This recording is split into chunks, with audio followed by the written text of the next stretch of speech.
my talk. Here we go. How he said he living life as a gringo, where you question where you fit in every time you mingle. They say you do this with not enough that. My rapping is really bad. This life as a gringo. Yes, hello and welcome to another episode of Life as a Gringo. I am Dramos, of course, and it is Thursday, so it means it's time for our Thursday Trends episode. I'm flying solo on today's show.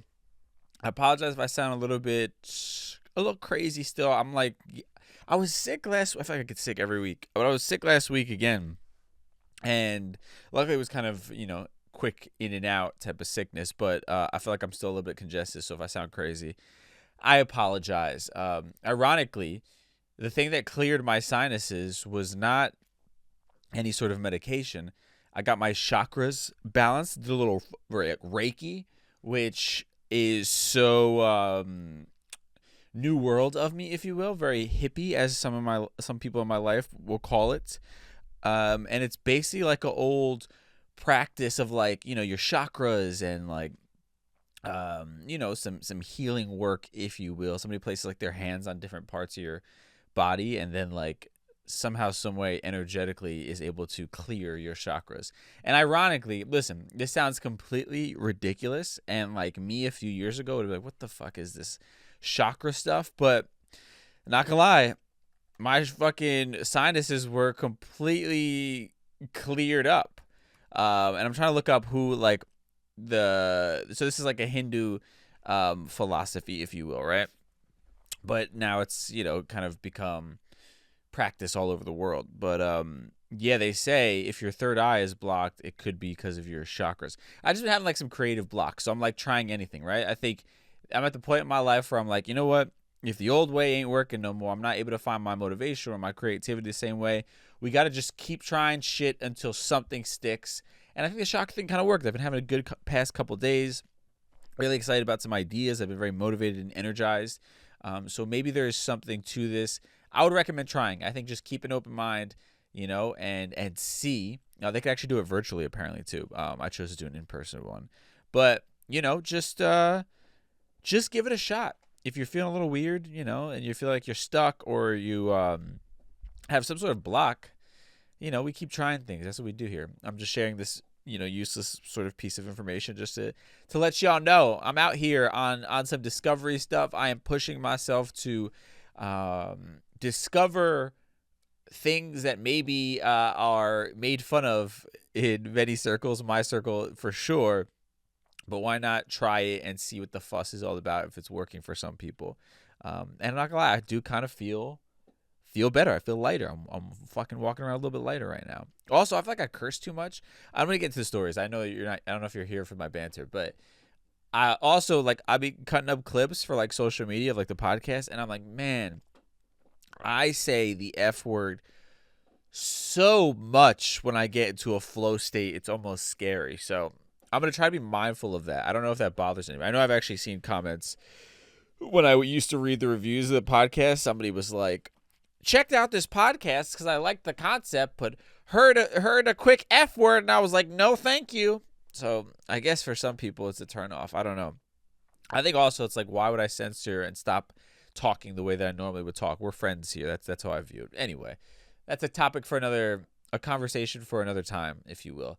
Let's get into the topics we're talking about today on Thursday Trends. I mentioned how California was trying to hold gas companies accountable for price gouging. And I mentioned a lot how inflation is, a real thing, but also much of what we're feeling is corporate greed at the end of the day. And I feel like some of the actions we are seeing is proving my theory correct, as you have Target cutting prices on many items in the store because they've gouged the shit out of us for too long. So we'll talk a bit about that, okay? I want to touch on this really egregious video from an incident that occurred, I believe 2016, with Diddy and his then girlfriend Cassie. And I just think, regardless of if you follow music or this is your thing, I think it's a larger conversation around us creating false idols and I think what we value as a society. So I want to touch on that a little bit. And then positive stuff. We're going to do 2 positive stories today. We're going to talk about TD Bank and these grants that they've been giving out. And one of them, really just impressive, trying to tackle this sort of challenge of affordable housing, which is really near and dear to my heart. So we'll talk about that. Also, Apple released their list of the top 100 albums of all time. And we got one, folks. There is officially a Spanish language album on that list. You could probably guess who it's by. It's kind of an amazing thing. I mean, do lists really matter that much? No, not really, but I think it's kind of huge that this person is in the conversation of greatest album ever. I think that's kind of big. That's big for me as a music fan and a proud Latino and a proud Puerto Rican. I've already said too much. You can probably guess who it is. Anyway, let's talk about the negative stuff, the BS first, in a segment we call For the People in the Back. Say it louder for the people in the back.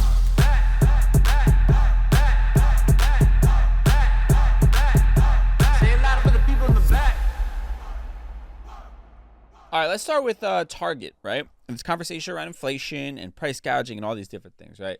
So Target is cutting prices on up to 5,000 items as a means of trying to lure back inflation-weary shoppers. Now, I've seen this story a bunch of places. I'm getting this from CNN.com. They're saying prices have dropped effective this past Monday with, quote, thousands more price cuts amounting to 5,000 items being reduced over the summer. Now, this is what Target has announced. They say the lower prices will aim to, quote, collectively save consumers millions of dollars on household staples and everyday items such as milk, fresh fruit, diapers, and even pet food. Now, CNN goes on to discuss how the changes affect name brands like Clorox and Prime Energy Drink. Awesome, because that's what we need, more sugary drinks for people anyway. As well as its house brands. So I think Good and Gather, brands like that, are Target brands. They're saying although prices will vary depending on the city, Target highlighted some examples with a 75-count canister of Clorox wipes being reduced to $4.99 from $5.79. 1 pound unsalted butter from its Good and Gather brand dropping to $3.79 from $3.99. Okay, awesome. Other major retailers like IKEA and Aldi have been reducing prices in recent months in an attempt to re-attract consumers into stores and entice them into spending money since they have slashed their spending because of inflation. Many people apparently have slashed their spending because of inflation. Shopping has been pulled back by consumers, right? Shoppers have pulled back for a year now as costs have risen 20% to 30% higher than they were 3 years ago as incomes failed to keep up. Yes. So just to recap that little sentence right there. Costs have risen 20 to 30% in consumer goods, driving up profit margins as we saw with gasoline for these corporate companies. Now, while prices have risen and companies like Exxon are reporting record numbers, incomes have failed to keep up with the rising cost of goods. Surprise, surprise. Okay. They're saying retail sales growth has taken a hit because of high prices. Last month, retail sales were unchanged from March when spending increased by a downwardly revised 0.6%, the Commerce Department recently reported. In April, spending missed that 0.4% increase that economists had projected. According to FactSet, the figures are adjusted for seasonal swings but not inflation. By comparison, a year ago, retail sales surged by 3%. For Target, the price cuts are also an attempt to turn around sales, which fell last year for the first time since 2016, amid a predicted sluggish 24. The retailer will give an update on this year's sales when it reports its earnings. Okay. Awesome. But this proves my point. If you can now just magically cut the prices, y'all were price gouging to begin with. And yeah, I get it. manufacturing may have gone up a little bit, whatever, maybe your margins aren't what they used to be. Listen, I'm not going to claim to be an expert on these retail companies and their margins, but I don't foresee them to be razor thin margins at the end of the day. I mean, the volume that they're doing, it's making them incredibly profitable. And let's just, for the sake of what I do, Target CEO salary 2024. Okay, let's see. All right, Target CEO Brian Cornell's total compensation for the last year was $19.2 million. Median salary for workers, median compensation for workers, $26,696 according to Business Insider. Okay. All right. Interesting. Let's look at some of these numbers here. Let's see. Interesting. Okay. He received a $2 million bonus. Interesting. Okay. 14 million of his money was in stocks. Okay. I mean, whatever way you slice it here, $19.2 million, because this is what they do, right? So his base salary is $1.4 million. So they say it's not that crazy, but it's like, yeah, you just give them a bunch of fucking stock options, which they know they're going to make their ton of money. And again, how do you make the stock good? Spend less, make more money. So spend less on salary, price gouge people. That's how you raise the stock price, essentially, right? So that's why these guys are so incentivized to be cutting costs and to raise prices where they can, blah, blah, blah, blah, blah. So Target is cutting. Listen, listen, I don't even want to, I don't know. I don't want to praise them for fucking doing what they can easily do. I mean, if this guy can pull home $19.2 million in a year, I think we probably can cut a couple prices for the customers, right? That are in fact keeping the lights on for you guys. And you could probably pay your employees a fair wage, which I believe actually Target has raised their minimum wage, right? Let's see. Minimum wage for Target. In all fairness. Let's see.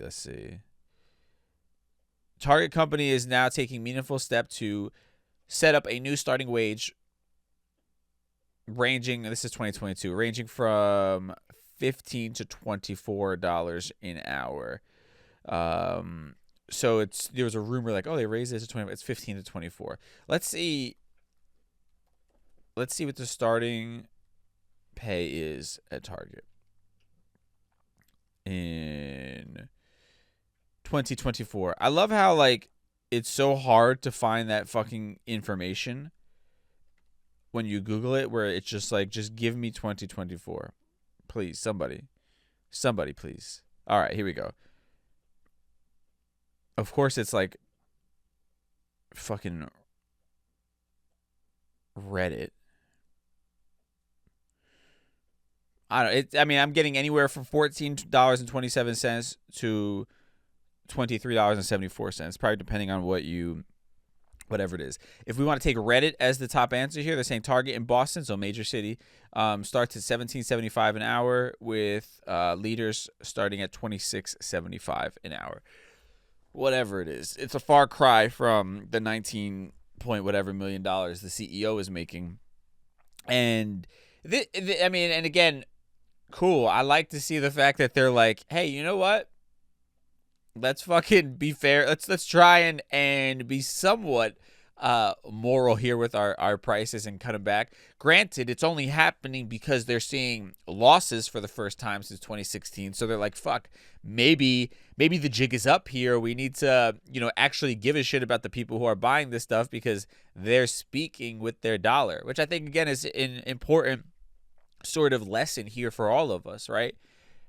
How we get power back is by speaking with our money, speaking with the attention we give to certain things and don't. I think that is the most powerful thing that we can collectively do. If we're cutting back on spending, guess what? Now Target has to fucking stoop down off of their high horse a little bit. Obviously, just a little bit, because it's not like they're, these are crazy savings, but just a little bit, and actually say, okay, we see you guys. You've spoken with your dollar. Now we are going to react to that.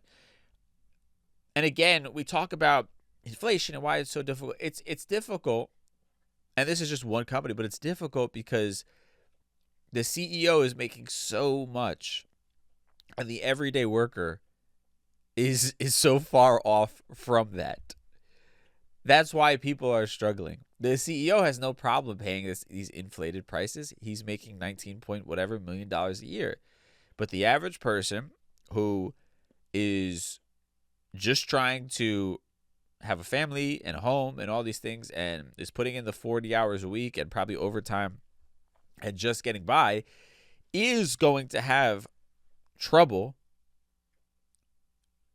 consistently paying these high prices that you are gouging people unnecessarily just to drive up your stock prices so that you can collect on that money, right? Because again, his base salary is 1 point whatever million dollars, which again is like bullshit. But his stock incentive, after bonuses even, right? Because you're talking about, let's just call it $4 million with the bonus he got. So his stock incentive is $15 million. Yeah, cut cost, drive up profit, because that's going to put more money in my pocket every single year. And it's the same for the people on the board of those companies.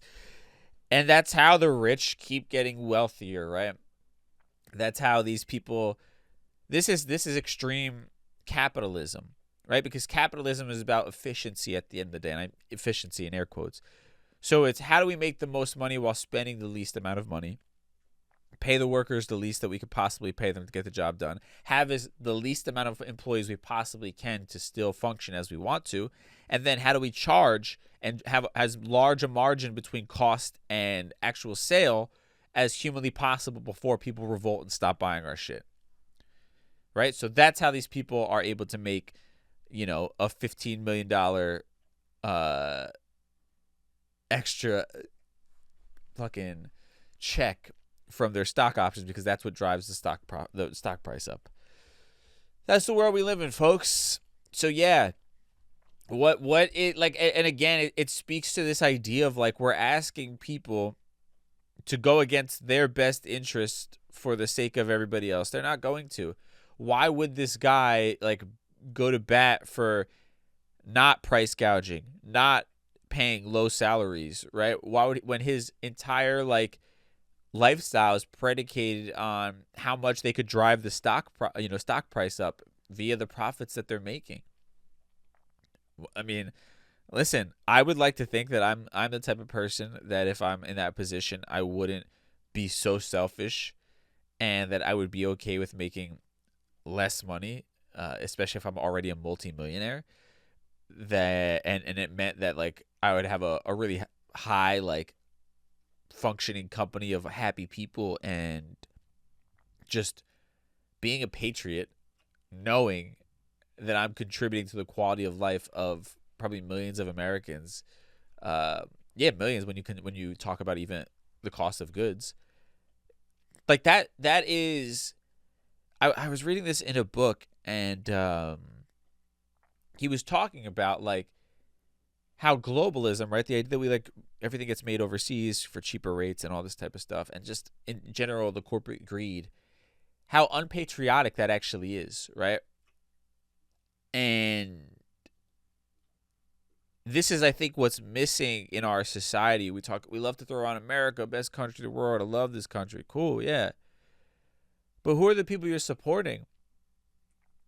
You're supporting like those people who love to say that. They're supporting someone like Donald Trump, who is the poster child for corporate greed. The man can't even do business in the state of New York anymore because he was committing fraud, real estate fraud, driving up prices so that he could borrow against them.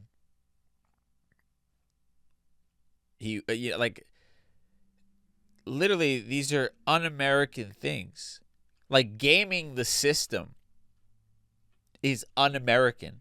Defrauding the system is un-American. You can't call yourself a patriot when you're literally trying to scam the fucking system and the people in it.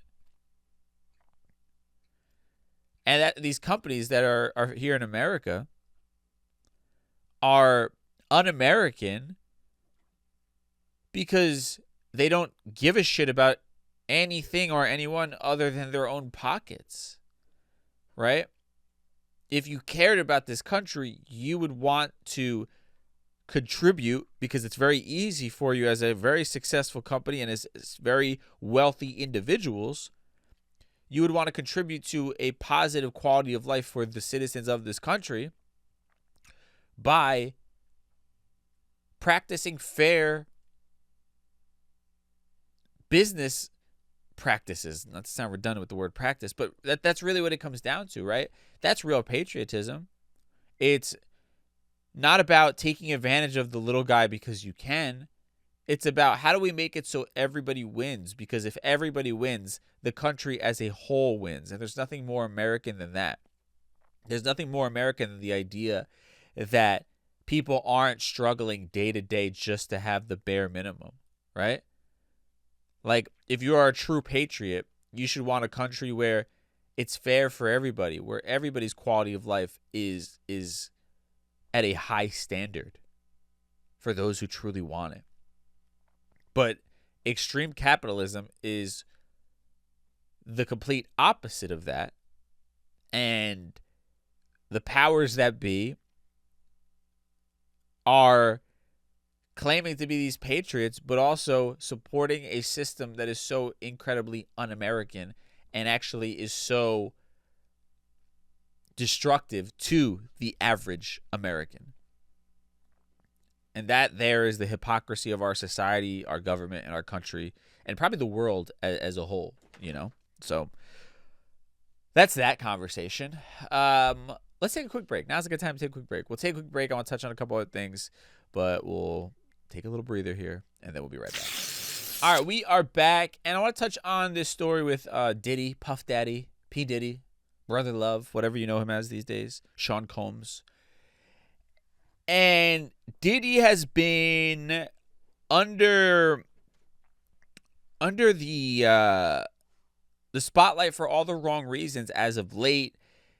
I'm not gonna dive too deep into, because I think this is a larger conversation that isn't. He's just sort of the latest example of what I want to get at. But you know, he's had all kinds of allegations, be it sex trafficking, be it assaults, all types of different things that have been coming to light. He was sued by his former partner or girlfriend, Cassie, who's a singer as well. And I believe they settled out of court for undisclosed amount of money, but it seemed like a lot of money. And then recently, a video leaked online, or I think CNN actually leaked this. It was from 2016, if I'm not mistaken. It was at a hotel in Los Angeles. And a really just disgusting and disturbing video that showed Cassie, his then girlfriend, trying to basically get away from this man. She was at the hotel elevator.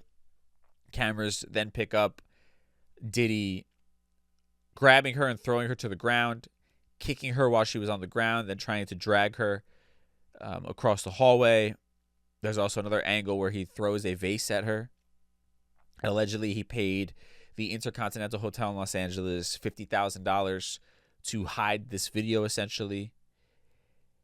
And I think a lot of people have had inclinations, or, I mean, let's be honest, we've even just as a public, we've seen Diddy sort of just be an asshole to those around him.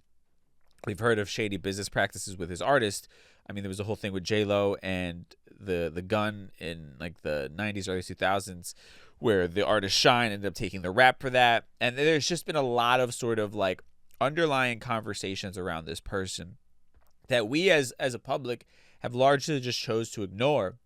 And even as Diddy's home got raided and there's a lot of really substantial allegations, it seems, coming up, you had a lot of people running to defend him online still. And now this video sort of dropped, and for many, it seems to be like the nail in the coffin on the character of Diddy. It's like, this is on camera. We know who this man is. There's no getting around it at this point. This is who he is.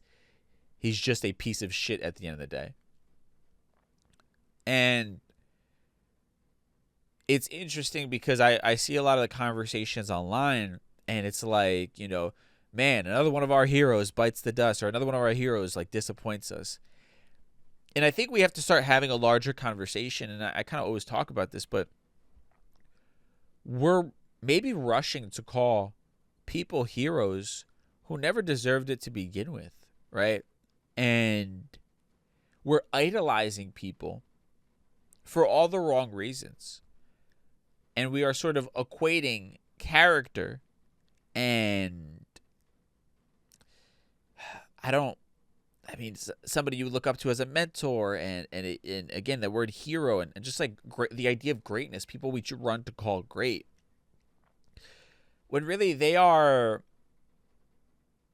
successful and great on a very superficial level, right? They are rich and famous. They've achieved material success, and they're talented, right? You can't take that away. People are talented. I mean, this one particularly is like, I don't want to say a tough pill to swallow, but I'm somebody who grew up, idolizing Diddy, I would almost say, right? I mean, I'm not gonna lie, I had a frame even up until recently, and this was kind of like, all right, that's it, I had a framed picture of Diddy from like the Source magazine from the 90s, right? That was like one of the people I looked at, that I love their music, I wanted to emulate in business and all these different things, growing up. And, so when I have these conversations, I'm holding a mirror up to myself. I'm not just like attacking everybody. I'm a part of this as well. But, yeah, I think we sort of like equate this false weight to fame and money and like, talent. And then we sort of ignore like, hey, we're kind of like really building this person up, and we are supporting them with our attention, our time, our energy. We're like respecting them. Diddy has a key to New York, right? Which obviously in the grand scheme it means nothing, but like it's an award that's supposed to go to superior people from the area, right? And we're spending our money supporting this person and their lifestyle, right? I mean, I bought his albums, I've bought his merchandise before. I've bought bottles of Ciroc, when that was a thing, and granted, I liked, little Cocolosa, they used to call it back in the day, a little Ciroc coconut with pineapple. But still, I am supporting this individual's lifestyle, right? In the way I'm spending money and the attention I'm giving, and this, that, and the third, right? And it's just interesting to me how we're quick to prop up entertainers, and I use that word very loosely. We're quick to prop up so much bullshit, right? Bad reality fucking TV, and people who are famous literally just for causing drama and nothing else, or famous for being attractive, but like not actually offering anything of substance to the world. And then we prop them up on these pedestals. And I think I'm beating a dead horse, right? Because I feel like I talk about this a lot, but it's like, what is it, when you look at a society, if they were to be like, okay, like, if in the future were to go look at like, who are the most, well-known and successful and like whatever, most Googled person, let's just use that, in the year 2024. And like a society 100 years from now is like using that as a means to like judge where we were in the year 2024. It'd be really horrendous to think that like Kim Kardashian is a representation of what our society was. I don't know if she's the most Googled anymore, but like think about that. We're propping these people up as the most talked about, famous. They're in our face every 2 seconds. We're supporting them financially, all these different things. Think about how much different our world could be if, like, I don't know, a philanthropist was like the most famous person in the world, like a real philanthropist, like somebody who dedicated their life to a cause. Or an intellectual, a philosopher, was like the most famous human being in the world, right? Like, what if instead of Marilyn Monroe being like this iconic American figure, someone like the philosopher Joseph Campbell was the most famous American iconic symbol. Like, and his words, rather than like pictures of a beautiful woman like Marilyn Monroe. Like, that's the type of thing. That's how I think about this. Like, in a truly sort of like, I don't know if existential is the right word, but like on a zoomed out macro viewpoint.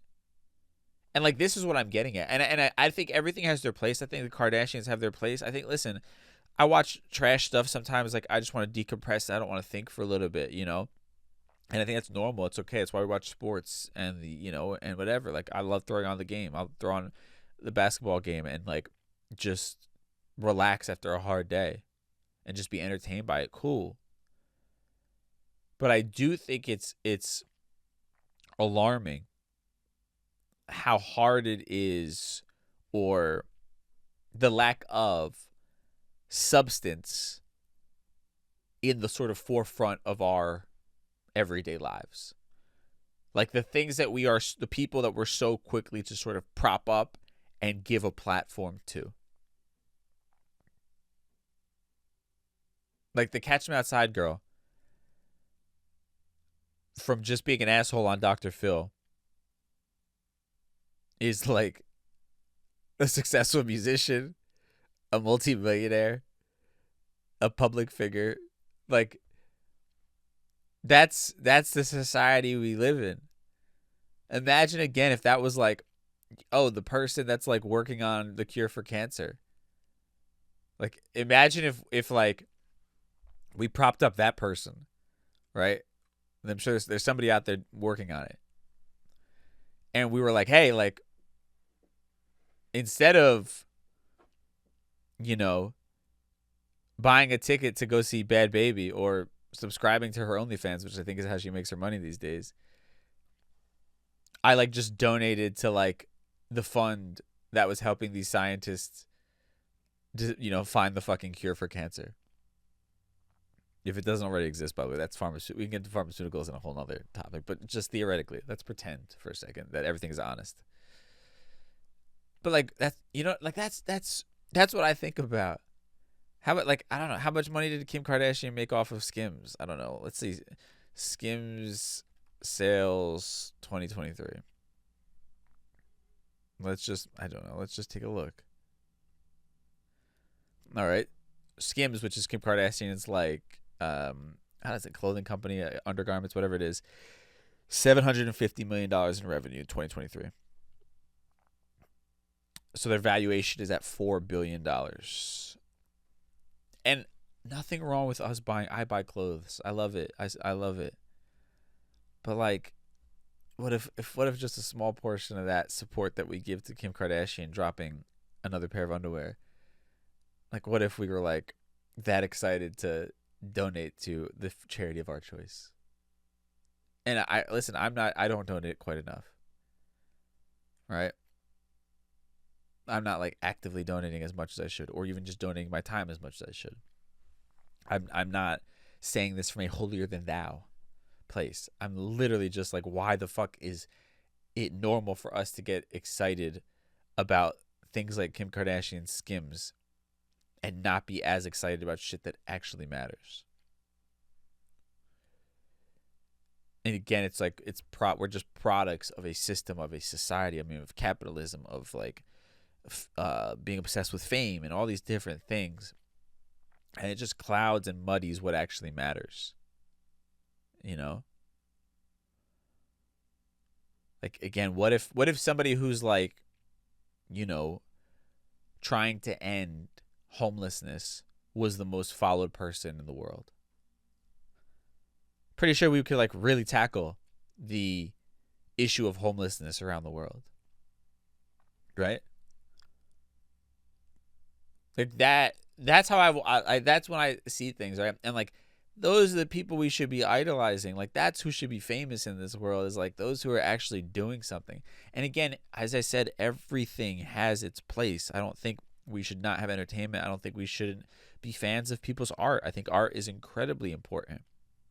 But I would love to see a bit more of a balanced energy, and also like a rational placement of like, okay, I like this person's art, right? But I'm not going to pretend that they are anything more until they show me something more.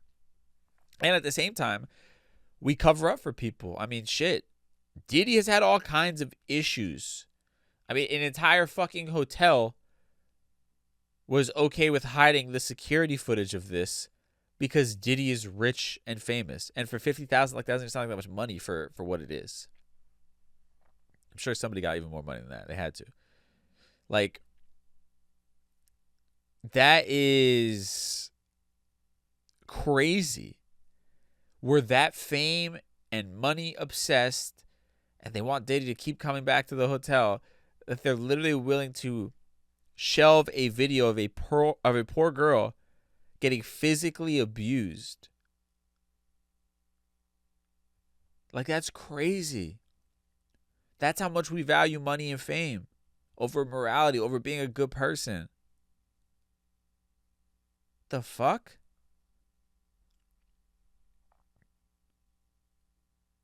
Bro, if that was anybody else, like not famous, not rich, somebody would have called the cops. You would have been arrested. But we love fame so much. We love money so much that we're just like, hey, yeah, you know what? This poor girl was obviously trying to escape from her abuser. But you know what? We'll turn a blind eye because he's a famous guy with a lot of money. And Diddy is just one of many countless stories like this. The lengths will go to protect people and make excuses for people just because they're rich and famous. And by the way, obviously that is like goes for people in like his inner circle or around him who are like they're trying to elevate their life. They're actually getting a direct benefit from like Diddy not being in jail, right? They're on the payroll. But I made a video about this on Instagram, and for the most part, obviously most people are like, you know, in agreement, like, yeah, you know, it's over for this sort of idolization we have of Diddy.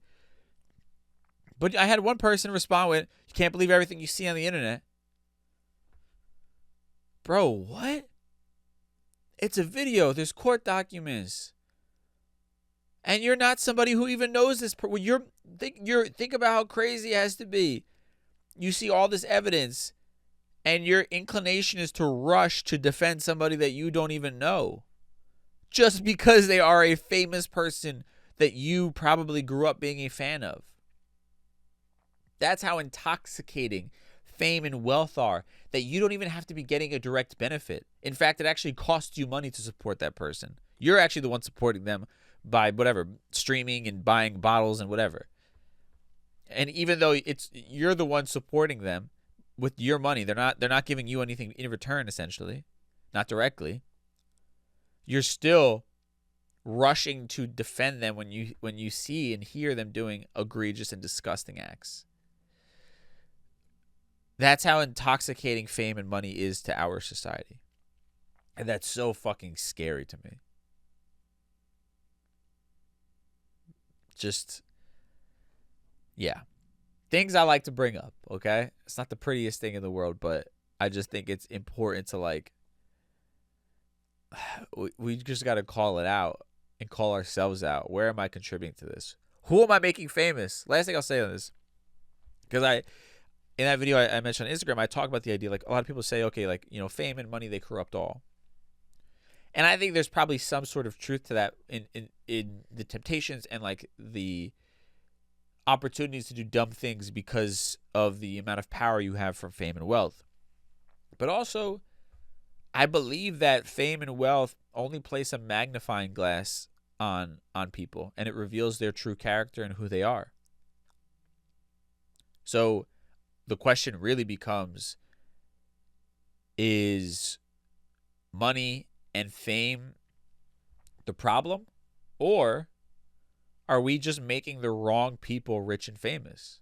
Again, if we made people who are devoting their lives to doing good rich and famous, yeah, you're going to have some bad apples in there who end up losing their mind and doing stupid shit. But I'd be willing to place a large bet on the fact that we'd probably be living in a far better place if we gave platforms to the right people. To those actually with a good, sort of moral compass and actually trying to do work that isn't just ego driven, isn't just to fulfill their own ego, but is with the intention of actually playing a part in creating a better world at the end of the day, right? I talk about tribes and all that, like playing their part in being a good tribe member. Like those are the people we should be platforming and giving our attention, support, respect, and money to. But here we are. I know that's an idealist way of thinking, but just something to think about. With that said, we are going to now move on to some positivity here for our Mi Gente segment. But first, we'll take a quick break, and then we'll be right back. Mi Gente.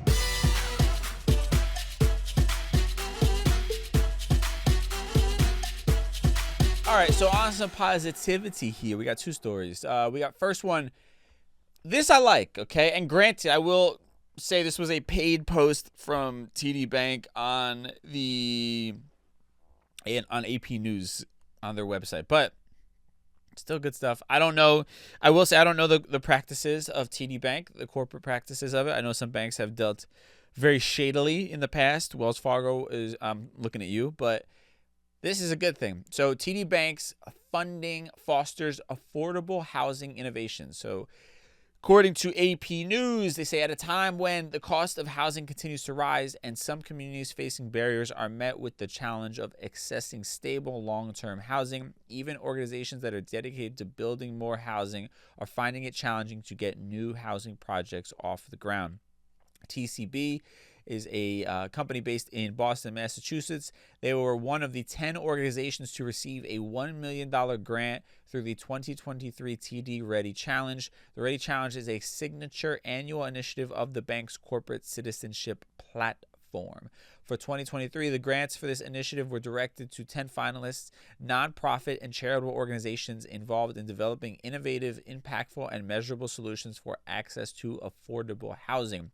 The Boston organization will use the grant to fund its Homegrown initiative, which is designed to address the housing crisis by targeting the needs of residents facing chronic housing instability in Boston and New Haven, Connecticut, with permanent housing. Homeroom will renovate existing motel rooms and buildings into new homes. Quote, "We believe that by using existing buildings, it gets people out of shelters and into housing faster. It just makes sense," Stephanie said, who is, I guess, a rep for that company. Going on to say, quote, "We know that this is the least expensive, most efficient way to provide support outside of short-term emergency shelter for people who are without homes." Beautiful. Beautiful. I mean, this company that has this program, Homegrown, I would love to see them have a valuation of $4 billion, the same as Skims. Think about all the good that they can do with the housing crisis that we have, the homeless crisis that we have, houseless crisis that we have. Like, think about all the good that could be done if these were the companies that we are choosing to spend our hard-earned dollars supporting. Because as we have to realize at the end of the day, you're buying a shirt, you're buying a sweater, you're buying sneakers, whatever it might be. Yeah, you're getting this product, but you're also supporting that company. And I to be completely fair, in a more optimistic way, I do love the fact that we are a bit more brand conscious, I feel like, in today's day and age. I think the younger generations are more into supporting a brand and what the brand actually stands for more than just blindly spending on anything. And I fuck with that. I love that. I think there's a lot of just like amazing smaller brands that really are like focused on building community and making you feel like you're a part of something and standing for something, and therefore making you feel good about spending your hard-earned money with them. And I really love that. I think that's an incredible sort of trend that we are seeing, where it's a lot less about what's trendy or popular, like name brand wise, and more so like, who do I actually fuck with this brand, like on a deeper level, you know, and like, do I want to be associated and wear them proudly and be a part of something, right? And I think that's really cool to see. And I don't know this, and also this just like, this is near and dear to my heart because I have a nonprofit called Not For Sale PR. I'm not gonna lie to you, I haven't been able to be as active with it as I would like to be.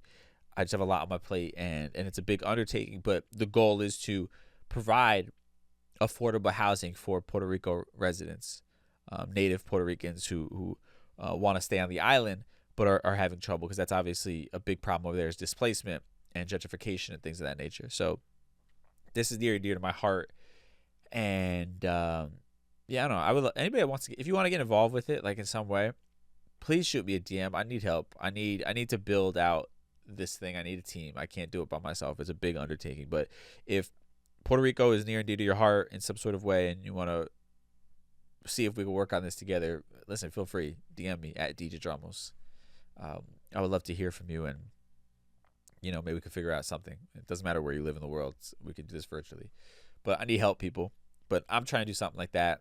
And it's inspiring to see like there are grants from these companies like this that you can get to help your cause. So beautiful, beautiful stuff. Lastly, Apple Music released their top 100 albums of all time. And finding its way into the top 100, the only Spanish language album on the list, if I'm not mistaken, was at number 76, Bad Bunny's Un Verano Sin Ti. Can we just, a little golf clap? I don't want to wake up my dog. He's finally just relaxing, but a little golf clap here. That's big, y'all. Not for nothing. That's pretty damn big.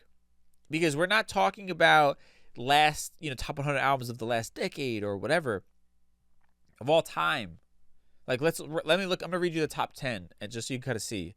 Number 10 is Beyonce, Lemonade. I'm not going to lie, I haven't really delved into that album. Number 9 is Nirvana, Nevermind. Yep, classic. Number 8, Amy Winehouse, Back to Black. I've never given it the attention that it probably deserves, but I believe it, that it's there. Number 7, Kendrick Lamar, Good Kid, Mad City. One of my favorite albums for sure. Top 10 of all time, I don't know. Number 6, yeah, maybe. It's a fire album. Number 6, Stevie Wonder, Songs in the Key of Life, classic. Frank Ocean, Blonde. Again, one of those ones where it's like I listen to in passing. Prince and the Revolution, Purple Rain. Hell yeah, love that album. The Beatles, Abbey Road. Yeah, it's kind of like one of those classics. Michael Jackson, Thriller, obviously. And at number 1, Lauryn Hill, The Miseducation of Lauryn Hill, which is just a chef's kiss of an album I've grown to appreciate as I get older. I have no problem with that being number 1. Also explains the pressure that why she's never released another album. Although they're saying we're expecting new music from her, allegedly. But why she's never released another album, because her first album was the greatest album of all time. It's a lot of pressure. But anyway, back to Bad Bunny. Puerto Rico, we see you. Number 76, man, on this list. I think it just speaks to how far we've come culturally as Latinos. And I think the world recognizing our artistry. And the one thing I say all the damn time when I talk about Bad Bunny, and even just this era of Latin music that we're in, he did it by being authentically him. Again, in the past, Spanish artists have had to cross over to English if they wanted that mainstream recognition. Bad Bunny stayed true. I mean, he really had no choice. His English isn't great either, but he stayed true speaking Spanish language and was able to have all of the material success that one could ever hope for, and artistic acknowledgement.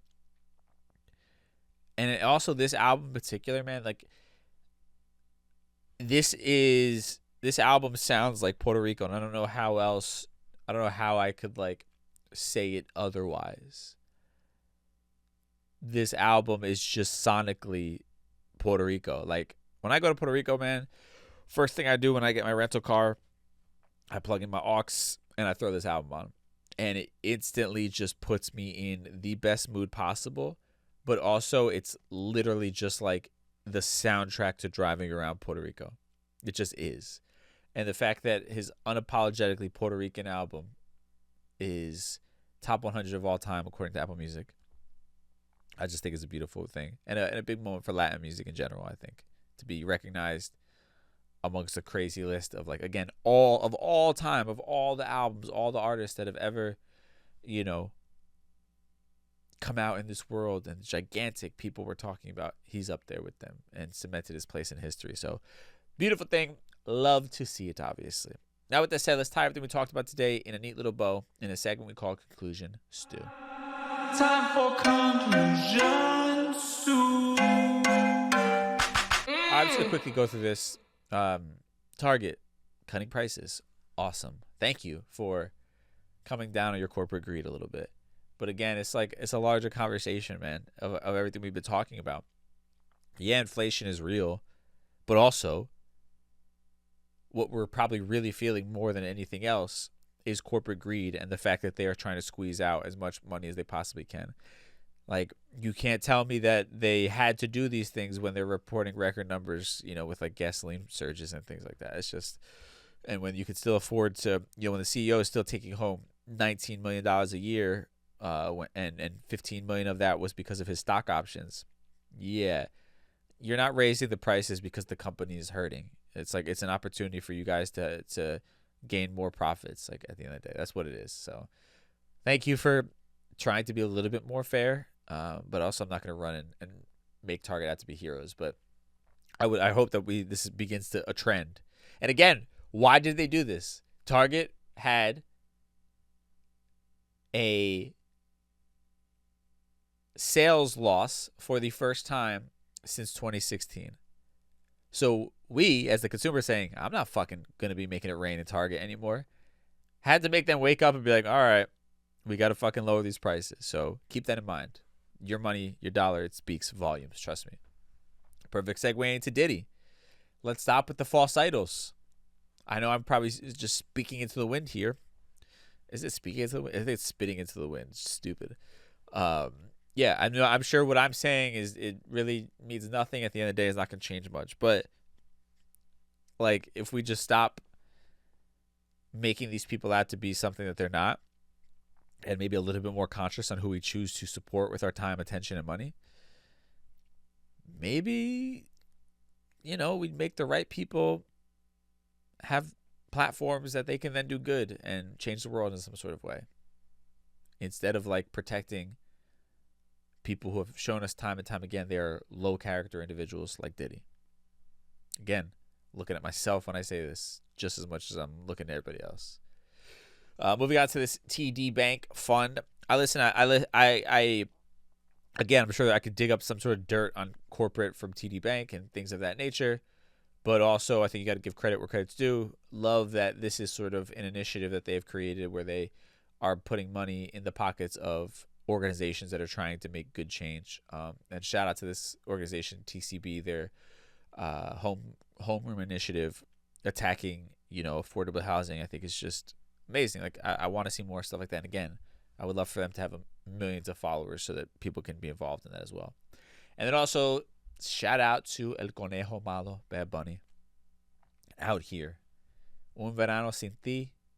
Top 100 albums of all time, according to Apple Music. We salute you. Just a beautiful moment, I think, for Latin music as a whole. Just incredible, incredible stuff. We've come so damn far from Mark Anthony saying, I need to know, right? Which, by the way, fire song, fire album, but the man made the Spanish version, and then he had to make the English version. And the reason why he's a household name for white America is because he had to make the English album that ended up blowing up. But we've come so damn far. You love to see it. With that said, thank y'all so much for tuning in. It is a holiday weekend. No show on Tuesday because I'm taking Monday, Memorial Day off. No me jodes on Monday. I'm just going to be out there just chilling. Did I say that right? No me jode on Monday. I might say that. Whatever. I'm trying here, all right? Practicing my Spanglish a little bit. So yeah, Monday I'm taking off, disconnecting. Don't talk to me. I love you, but don't talk to me. We'll be back on Thursday for Thursday Trends next week. And that's it. Have an amazing Memorial Day weekend. I hope that you get some time to relax, decompress. Remember what I said about in the last episode, your mid-year check-in. Check in with yourself, man. See what you're at. See where you're at, what you want, what's working, what's not working, what can you correct. Take a little bit of time to sort of just decompress from this first half of the year so we can finish out strong, the rest of the year. So that's my suggestion. So have an amazing extended weekend, I hope, for most of you. And I will talk to y'all Thursday of next week.